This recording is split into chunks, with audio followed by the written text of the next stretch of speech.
यहाँ पे हमारे पास में क्वेश्चन है कि फोर इक्वल चार माइनस क्यू के उन्हें प्लेस किया गया एक स्क्वायर के चार कोनों में, और हमसे ये पूछा गया है कि उनके सेंटर में एक छोटा क्यू चार्ज है, उसकी क्या वैल्यू होएगी। और ये सिस्टम इक्विलिब्रियम है, यानी कि ये कहीं पे भी जा नहीं रहा। अब ये सभी तो सेम चार्ज है, तो ये सभी तो एक दूसरे को रिपेल करेंगे, यानी कि ये क्यू चार्ज इन्हें अट्रैक्ट करेगा। तो फिर बाद में ये माइनस के तो ये प्लस का आएगा, ये तो हमें याद से पता चल गया। अब इसके अंदर हम सॉल्व करने के लिए इस स्क्वायर की साइड को ए मान लेते हैं। तो फिर बाद में फोर्थ का फॉर्मूला होता है k q one q two upon a square, यानी कि इस मान लो एक बार एक क्यू चार्ज को लिख लो। इस पे एक तो ये वाला चार्ज इस साइड में फोर्स लगाएगा के q square upon a square, क्योंकि दोनों क्यू सेम है और यहाँ पे क्यू का मैग्नीट्यूड होता है। ऐसे ये वाला इस पे लगाएगा इस साइड में के q square upon a square, और ये वाला इस वाले पे लगाएगा। ये हमने साइड में इसलिए लिखा है ताकि समझा सके। ये वाला इस पे लगाएगा के q square upon two a square, क्योंकि ये रूट टू ए डिस्टेंस है इन दोनों के बीच में।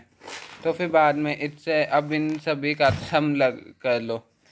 तो अब वेक्टर सम आता है ये 45 डिग्री एंगल, ये 45 डिग्री, और ये इन दोनों के इस साइड वाले कंपोनेंट कैंसिल हो जाएंगे क्योंकि दोनों इक्वल ही हैं, और इस साइड वाला कंपोनेंट इसमें ऐड हो जाएगा। तो इस साइड में लगने वाला फोर्स हो जाएगा k square q square upon two a square plus ये बन जाएगा टू, क्योंकि ये दोनों ऐड होके बन जाएंगे to K q square upon a square cos 45 degree.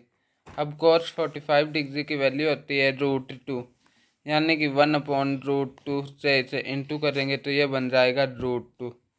अब एलसीएम लेके ऐड कर लेंगे तो ये बन जाएगा 2√2 के क्यू स्क्वायर प्लस के क्यू स्क्वायर अपॉन 2 ए स्क्वायर।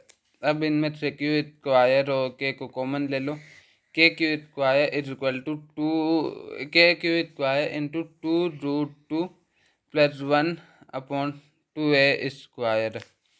अब इसके अंदर ये इस साइड पे इतना ही अट्रैक्शन फोर्स लगाएगा, तो इसमें हम इन दोनों को इक्वेट कर सकते हैं, यानी कि इन दोनों के बीच में लगने वाला अट्रैक्शन का फोर्स होएगा Q1 Q2, यानी कि Q इंटू क्यू अपॉन ए। यहाँ पे डिस्टेंस इन दोनों के बीच में जो डिस्टेंस है वो 1/A/√2 है, क्योंकि ये पाइथागोरस थ्योरम से आप इन दोनों के बीच की डिस्टेंस निकाल सकते हैं।